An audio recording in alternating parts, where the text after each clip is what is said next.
पहली जानकारी है, स्पर्श पर लाइफ सर्टिफिकेट चाहे एमएलसी जमा कराओ या फिर डीएलसी जमा कराओ, पेंशनर ने, फैमिली पेंशनर ने, स्पर्श पर अगले साल की ड्यू डेट दिखाने में थोड़ा समय लग सकता है। जी हाँ दोस्तों, काफी पेंशनर्स हैं, फैमिली पेंशनर हैं, जिन्होंने अपना लाइफ सर्टिफिकेट जमा करा स्पर्श पे, चाहे नवंबर में जमा कराओ या फिर दिसंबर में जमा कराओ। अब कुछ पेंशनर कहते हैं, कुछ फैमिली पेंशनर कहते हैं कि सर हमने अपना लाइफ सर्टिफिकेट स्पर्श में सक्सेसफुली सबमिट तो कर दिया, लेकिन स्पर्श पर अगले साल की ड्यू डेट नहीं शो हो रही, अगले साल की ड्यू डेट नहीं दिखाई दे रही, तो हम क्या करें? दोस्तों ऐसे पेंशनर को, फैमिली पेंशनर को कुछ करने की जरूरत नहीं है। उनका लाइफ सर्टिफिकेट अप्रूव तो हो गया स्पर्श पे, लेकिन अगले साल की ड्यू डेट दिखाने में थोड़ा टाइम लगता है। एक दो दिन बाद, कुछ दिन बाद आप चेक कर सकते हैं। हो सकता है कि आपने स्पर्श पे ना देखा हो और अगले साल की ड्यू डेट आ गई हो स्पर्श पे। जी हाँ दोस्तों, थोड़ा सा यहाँ पे समय लगता है। और दोस्तों कई पेंशनर का तो बहुत जल्द सबमिट हो जाता है, तुरंत ही अगले साल की ड्यू डेट दिखा देता है स्पर्श पे। जैसे दोस्तों आपने नवंबर में जमा किया तो अगले साल की ड्यू डेट दिखाएगा 30 नवंबर 2025। अगर आप दिसंबर में सबमिट करते हैं और अगर आपकी ड्यू डेट दिसंबर है तो अगले साल की ड्यू डेट दिखाएगा 31 दिसंबर 2025। तो आपको घबराने की जरूरत नहीं है, आपका लाइफ सर्टिफिकेट अप्रूव हो जाता है। बस स्पर्श पे अगले साल की ड्यू डेट दिखाने में थोड़ा सा यहां पे टाइम लगता है, तो उसके लिए आप थोड़ा वेट कर सकते हैं। ऑटोमेटिकली स्पर्श पर अगले साल की ड्यू डेट आ जाती है, आपको कुछ करने की जरूरत नहीं होती अगर आपने अपना लाइफ सर्टिफिकेट जमा कर दिया है। जिन पेंशनर ने अपना लाइफ सर्टिफिकेट जमा नहीं करा अभी तक दिसंबर में, तो आप जरूर कर दीजिए, नहीं तो दिसंबर की पेंशन आपकी रुक सकती है या फिर जनवरी की भी पेंशन रुक सकती है। ये मैंने आपको बहुत पहले भी बताया है वीडियो में, मैं आपको बार बार बताता रहता हूं, याद दिलाता रहता हूं अपने वीडियो के माध्यम से। चलते हैं अगली जानकारी की तरफ। ओआरओपी में जवानों और जेसीओस, एससीओस के लिए टर्म्स ऑफ एंगेजमेंट नहीं होना चाहिए। ओआरओपी में अभी बहुत विसंगतियां हैं, सरकार और विसंगतियां ना बढ़ाए ओआरओपी में। जी हाँ दोस्तों, जैसा आपको बताया ऑनरी लेफ्टिनेंट की पेंशन में विसंगतियां थी ओआरओपी 3 में। कई ऑनरी लेफ्टिनेंट की पेंशन और ऑनरी कैप्टन की पेंशन एक दे रखी है। जी हाँ दोस्तों, 30 साल से ऊपर। और एक और विसंगति थी टर्म्स ऑफ एंगेजमेंट की, जो ऑनरी लेफ्टिनेंट थे उनको सिर्फ 30 साल की पेंशन दी जा रही थी। हालांकि भारत सरकार ने, मिनिस्ट्री ऑफ डिफेंस ने अब यह विसंगति दूर कर दी है। जी हाँ दोस्तों, लेकिन अभी भी कुछ रैंकों की विसंगतियां हैं ओआरओपी 3 में, जैसे कि एक्स ग्रुप की। जी हाँ दोस्तों, और भी कुछ रैंक है जिनकी विसंगतियां शामिल है, जैसे कि जेसीओज रैंक की, सूबेदार, नायब सूबेदार, सूबेदार मेजर। जी हाँ दोस्तों, इन रैंक को भी अच्छा खासा फायदा देखने को नहीं मिला है, बल्कि इनकी पेंशन माइनस में गई है जब से ओआरओपी आई है। जब ओआरओपी 1 आई थी उसमें बढ़ी थी सिर्फ पेंशन, लेकिन जब ओआरओपी 2 आई, ओआरओपी 3 आई, तो दोस्तों पेंशन माइनस में चली गई। लेकिन भारत सरकार ने अभी तक इस पे कुछ नहीं किया। दोस्तों भारत सरकार को इस पे कुछ करना चाहिए, कुछ विसंगतियां दूर करनी चाहिए। बहुत सारी विसंगतियां हैं दोस्तों ओआरओपी में, अगर मैं आपको गिनाने बैठूं तो दोस्तों मेरा पूरा दिन निकल जाएगा, क्योंकि दोस्तों मैं बारीकियों से गलतियां देखता हूं, बहुत ही बारीकी से। तो बहुत सारी विसंगतियां हैं अभी भी ओआरओपी में। तो दोस्तों मैं चाहता हूं कि भारत सरकार और विसंगतियां ना बढ़ाए। जो टर्म्स ऑफ एंगेजमेंट है वो ओआरओपी में शामिल नहीं होना चाहिए। जी हां दोस्तों, क्योंकि ओआरओपी जवानों के लिए, जेसीओस के लिए, जिनकी कम क्वालिफाइंग सर्विस है उनके लिए ओआरओपी है। तो जितनी जवानों की सर्विस, जितनी जेसीओस की सर्विस, जितनी एससीओस की सर्विस, उसके हिसाब से उनको पेंशन। टर्म्स ऑफ एंगेजमेंट नहीं लागू होना चाहिए ओआरओपी में, जवानों के साथ या फिर जेसीओस के साथ या फिर एससीओस के साथ। टर्म्स ऑफ एंगेजमेंट लागू बिल्कुल भी नहीं होना चाहिए।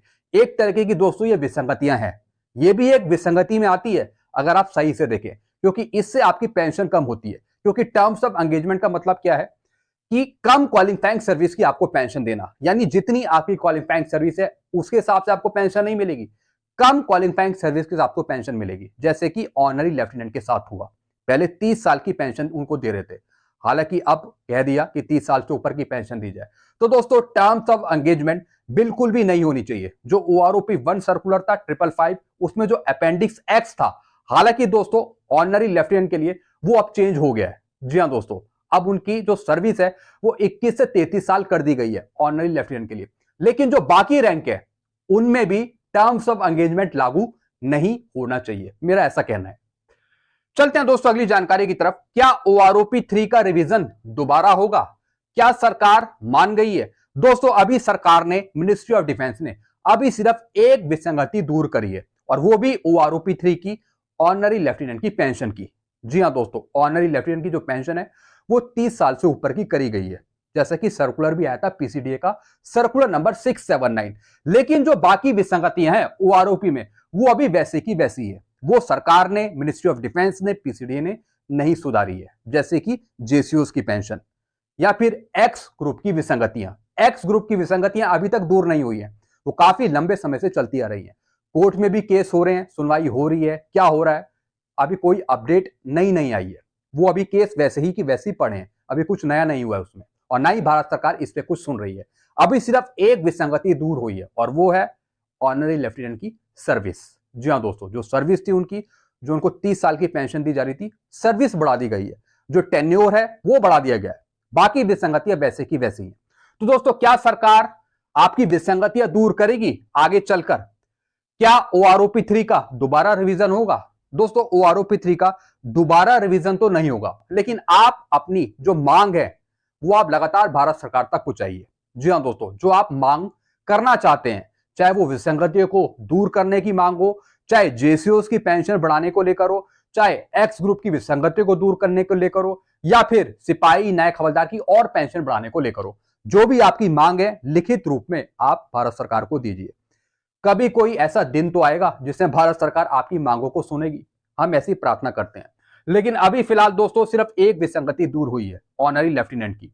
बाकी विसंगतियां वैसी की वैसी हैं, अभी सरकार ने उस पर कुछ नहीं करा है। और हम चाहते हैं कि जब भी कोई आगे ओआरओपी आए तो उसमें अच्छी खासी आपकी पेंशन हो, जेसीओस की पेंशन बढ़ सके, जो दूसरे रैंक है उनकी भी और पेंशन बढ़ सके, एक्स ग्रुप की जो विसंगति है वो दूर हो सके, और सबसे मेन मुद्दा इक्वल एमएसपी का, जो आपकी एमएसपी 5200 चल रही है, जो पेंशन पे आपको 2600 रुपए मिल रही है, वो और बढ़ाया जाए।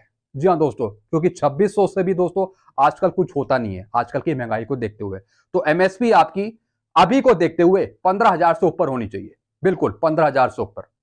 चलते हैं अगली जानकारी की तरफ। स्पर्श पर जितने भी पेंशनर्स, फैमिली पेंशनर्स शिकायत डालते हैं डेटा करेक्शन को लेकर, पेंशनर की शिकायत ठीक या कंप्लेन क्लोज करने से पहले डेटा रिकॉर्ड से भी वेरीफाई किया जाता है। जी हाँ दोस्तों, जो भी आप कंप्लेंट डालते हैं, चाहे स्पर्श के पेंशनर हो, चाहे फैमिली पेंशनर हो, अगर आप कंप्लेंट डालते हैं डेटा करेक्शन के लिए स्पर्श पे, तो दोस्तों जो भी आप डेटा करेक्शन करवाते हैं, वो कंप्लेंट क्लोज होने से पहले, यानी डेटा करेक्ट होने से पहले, वो रिकॉर्ड से वेरीफाई होता है। जो भी आपका रिकॉर्ड है, पहले दोस्तों आपका डेटा वेरीफाई किया जाता है, सही से देखा जाता है, तब दोस्तों इस स्पर्श पर वो अपडेट होता है। जी हाँ दोस्तों, काफी पेंशनर शिकायत डालते हैं, लेकिन आगे वहां पे लिखा होता है कि आपकी कंप्लेन इन प्रोग्रेस है। इन प्रोग्रेस है, इसका मतलब है कि अभी वो पेंडिंग में है, अभी वो डाटा आपका कहीं ना कहीं वेरीफाई हो रहा है स्पर्श, पीसीडीए और रिकॉर्ड के माध्यम से। जब रिकॉर्ड आपका डेटा सही तरीके से वेरीफाई कर लेता है, तब दोस्तों स्पर्श पर वो अपडेट हो जाता है और आपकी कंप्लेन क्लोज कर दी जाती है। इसका मतलब आपका डाटा सक्सेसफुली प्रोसेस्ड कर दिया गया है, इसका मतलब ये होता है। लेकिन जब तक इन प्रोग्रेस लिखा रहता है, इसका मतलब है कि अभी आपकी कंप्लेन क्लोज नहीं हुई है, अभी पेंडिंग में है।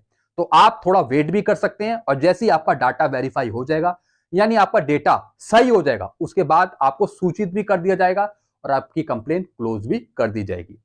अगर काफी टाइम हो गया, काफी महीने हो गए, काफी साल हो गए और अभी भी आपका डेटा करेक्ट नहीं हुआ है, तो इसके लिए आप दोबारा कंप्लेन लोड कर सकते हैं, और वो भी अपने रिकॉर्ड से। जी हाँ दोस्तों, क्योंकि स्पर्श पे तो दोबारा कंप्लेन लोड होगी नहीं, क्योंकि पहले से आपकी रिक्वेस्ट चल रही है। हाँ, आप रिकॉर्ड से कांटेक्ट कर सकते हैं, रिकॉर्ड को एक लेटर दे सकते हैं अपनी पुरानी रिक्वेस्ट का रेफरेंस देके, या फिर एक नई फ्रेश अपील भी डाल सकते हैं रिकॉर्ड को। रिकॉर्ड के माध्यम से भी आप डेटा करेक्शन करवा सकते हैं, और कॉपी टू आप करेंगे स्पर्श को, पीसीडीए को।